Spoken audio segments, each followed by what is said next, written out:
రక్తహీనతతో బాధపడేవారు దీన్ని తరచూ తీసుకోవడం మంచిది. రాగి పిండిలో విటమిన్ సి కూడా ఉంటుంది.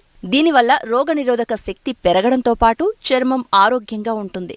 రాగి జావ వల్ల రక్తంలో గ్లూకోజ్ స్థాయిలు అదుపులో ఉంటాయి. బరువు తగ్గాలనుకునేవారు రాగులను జావ రూపంలో సంగటిగా తీసుకోవటం వల్ల మంచి ప్రయోజనం ఉంటుంది.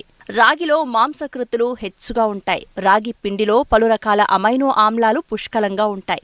ఇవి మనలోని ఒత్తిడి, ఆందోళనలను తగ్గిస్తాయి. అంతేకాదు కండరాల ఆరోగ్యానికి, రక్తం తయారవడానికి, జీవక్రియలు సాఫీగా జరగడానికి తోడ్పడతాయి. రాగుల్లో ఉన్న ఫైబర్ వల్ల కడుపు నిండిన అనుభూతిని కలిగిస్తుంది. దాంతో అధికంగా ఆహారం తీసుకోవడాన్ని నియంత్రిస్తుంది. ఇందులో ఉండే కాల్షియం పిల్లల ఎదుగుదలకు తోడ్పడుతుంది. మధుమేహగ్రస్తుల్లో చక్కెర స్థాయిలు నియంత్రించడానికి సహాయపడుతుంది. రాగి సంగటి తయారీ విధానం. ముందుగా ఒక బౌల్లో కప్పు బియ్యాన్ని తీసుకోవాలి. బియ్యాన్ని 2 సార్లు బాగా కడగాలి.